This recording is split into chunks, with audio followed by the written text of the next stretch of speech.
of Dropout Entertainment. I'm sitting here with Jacob from Droid. How are you doing? Good. Yourself? Very good. For who haven't heard you guys before, can you describe the band a little bit? Droid is kind of like an amalgamation of all of our influences. So I would describe the band as space thrash.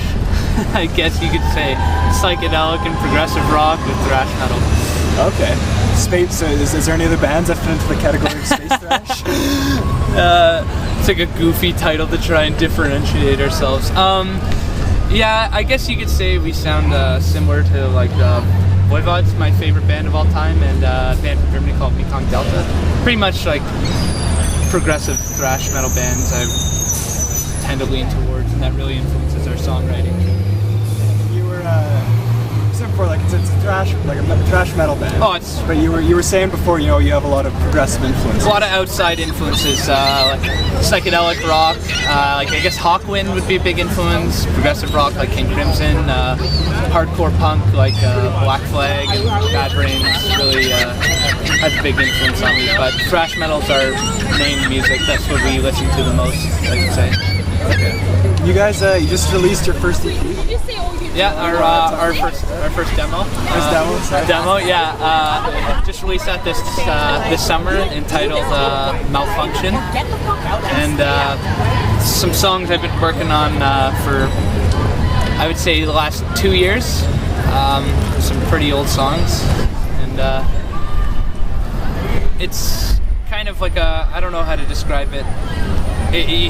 It sounds like where we were a year ago, I guess, with the beginning of songwriting. It leans a bit more towards, I think, the punk side of things, and I'm kind of excited actually to develop new songs. I think we've progressed a bit since then, improved on our songwriting and musicianship, but demo, I would say, yeah, it's a good representation of the first few months of the band, very punky. Okay. You guys, you released the demo onto green tape. Yeah. What made you decide that medium? I'm a big fan of flashy packaging when it comes to records and cassettes. And having ADD, the records that stand out the most in my collection sometimes get played frequently. And I wanted something that would stand out in a stack of tapes, you know, just a big green cassette. And also I thought it's aesthetically matches the music. I mean, I don't know why, but a lot of music conjures certain images, and I guess even colors. And when I hear my music, I think of specific things, and I don't know why green's one of the colors that reoccurs. Okay. That's cool. And you guys are you're working on some more recording soon, right? Yeah. End of the year, about December, we should be hopping back into the studio and doing an EP, 6 songs, 6 new songs. Might possibly do a re-recorded song from the demo for vinyl release.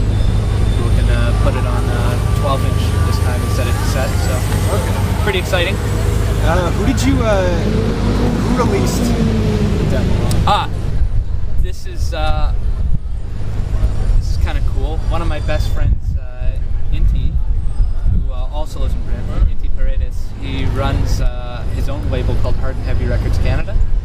And so far they've only released cassettes, but he's moving into vinyl releases, and he's got a lot of stuff planned there. So we were really proud and really happy that he gave us the opportunity to release it through his label. It's pretty cool thing to be a part of. You know, not a whole lot of things like that going on in Canada right now. Not a whole lot of underground labels or distribution. So it's cool to be a part of that. Yeah, I looked into it a bit. It looks like a very, very fresh, underground label. Yeah, it's only cool. It's something you don't see a lot, you know. It's only the second release so far. Actually, the first release was a band from Calgary called Gatecrasher. Really good old school speed metal. So, especially cool to be one of the first few released there. But I don't think I can say anything now. But he has some stuff planned for the future. Yeah, that's great. And are you going to be working with him for the next EP? I'm not sure as far as the final release goes. We haven't discussed that yet because it's still really in the early stages of planning. But I can definitely see us working with him for a long time in some way. Maybe if it's only on if we only release it through him on cassette format, I could see us doing that for a long time. So Toronto-wise, though, what kind of who's a few bands you guys do shows with? So far, we haven't played too many shows. We're fairly new, but we've played with Apocalyptic Warrior, which is they're really good, really heavy, like punk and metal. We play with Call the Wild, really good traditional heavy metal, excellent guitar playing. I guess most notable would have been our release show with Cauldron. That was like unbelievable. Oh, and our first show, we played with a band called Demon Taj from Toronto. That's stellar, excellent. And so like you mentioned, you guys have only played a handful of shows so far, but you guys got some more coming up. What do you got? Yep, coming up? we got a couple coming up before the end of the month. We got one mid-October, I think October 12th, Saturday, at the Izakaya Sushi House with Flying Fortress with ex-members of Goathorn. That's going to be really cool, and a band from Parkdale called the Rough Boys. We also got another show November 2nd. This, I think, was just confirmed today with a local Toronto metal band called Dropout. Their album release at the Comfort Zone. It's going to be really good. And got another show we're working on right now, again at the Izakaya, mid to end of November. So we got some stuff coming up. Okay, right on. So yeah, people got a place to see you now. Yeah.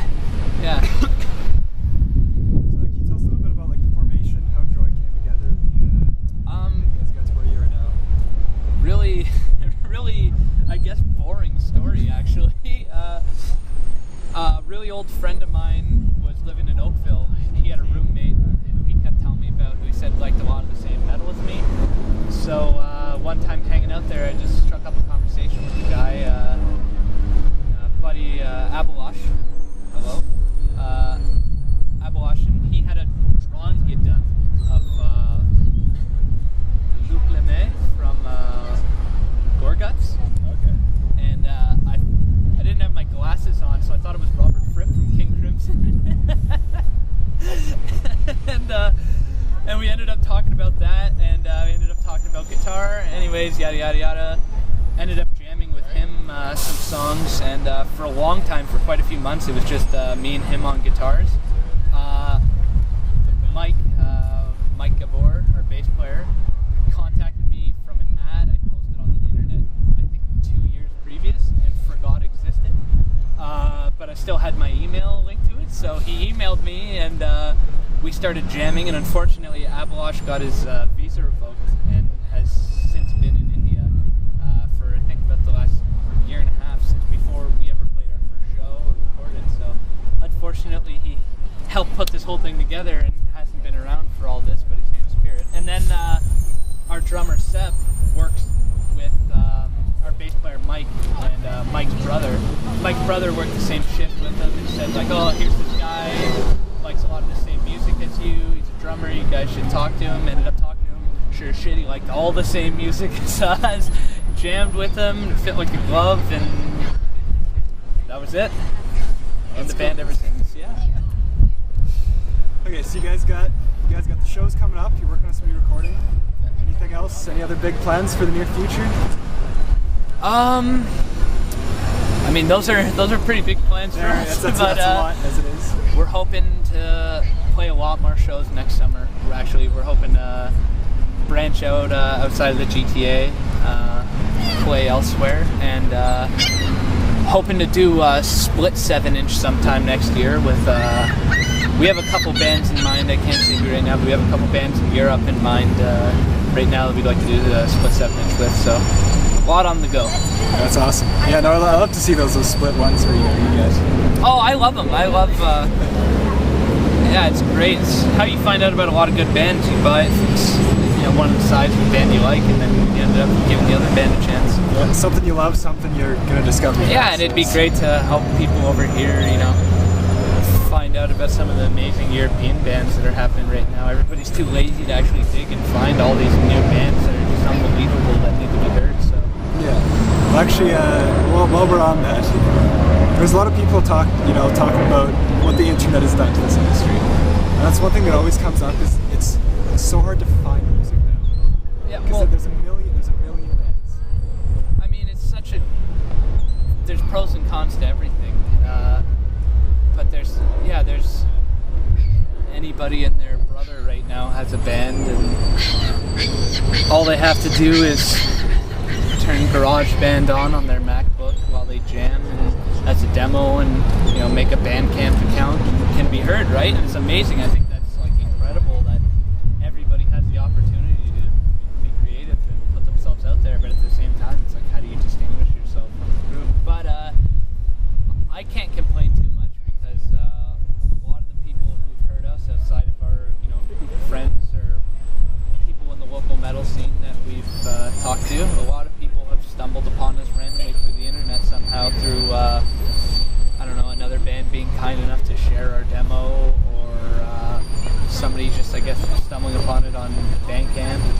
So I mean, a lot of the tapes we've sold so far that aren't at our shows have all been in Europe, so I can't complain. But I think it's great. It's definitely changed things in a way. Actually, yes and no. It's changed things, like you said. Everybody has the opportunity to, but a lot of people forget that. I mean, especially when it comes to thrash metal, that whole scene was based off of tape trading and dubbing and bootlegging of tapes. So it's just like an adaptation of that. Really, everybody's sharing each other's music. Yeah, as you said, there's pros and cons. Like the pros are anybody who wants to release music, can do it, like you said. And I think everybody should have the opportunity to have their music heard. I mean, I think that's amazing. Regardless of how good or bad it is, you can still put yourself out there and still have the opportunity. I mean, it's gonna sound good to someone, It's undeniable that some of the bands that have become popular recently on an underground level, or even on like a successful mainstream level, have been partially due to the internet and good promotion. I mean, MySpace. How many bands blew up because of MySpace back in the day? Like 5 years ago, right? Like, so long ago. Back in 2007. Everything's moving so fast. So like you were saying, like it's just the only problem is finding the bands. So is there anything you guys are doing to stand out, get it out there so people find you online? Nothing in particular. I mean, we're not too concerned about that. We put ourselves out there. People have managed to find us so far. I mean, I guess it only gets easier from there. I think there's probably more that we could do, to be honest, but I think, not to sound cliche or arrogant, but I think we stand out enough that if you stumble upon us, it's fairly memorable. Even if you hate it, it's still fairly memorable. It's still gonna be stuck in your head. Yeah, I don't know about stuck in your head, but you're gonna have a few questions. Like, what the hell is this? Yeah, well, it's not lyric-wise stuck in, but it's one of your things. When I heard the music, it's something where I agree with you. The next day, you're gonna be like, man, whether they like it or not, they're gonna remember what it was. Man, I found this band on the internet. It was. Even if it's not something they love, it's something different. That was the initial idea.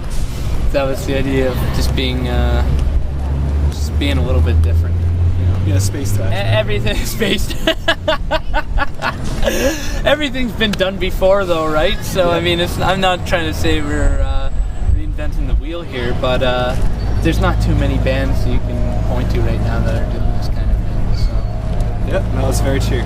Okay, so if people do want to find you online, where do they go? They can find us on Facebook at www.facebook.com/droid, or Bandcamp at bandcamp.com/droid. Okay. So you're looking for some space trash? Check these guys out.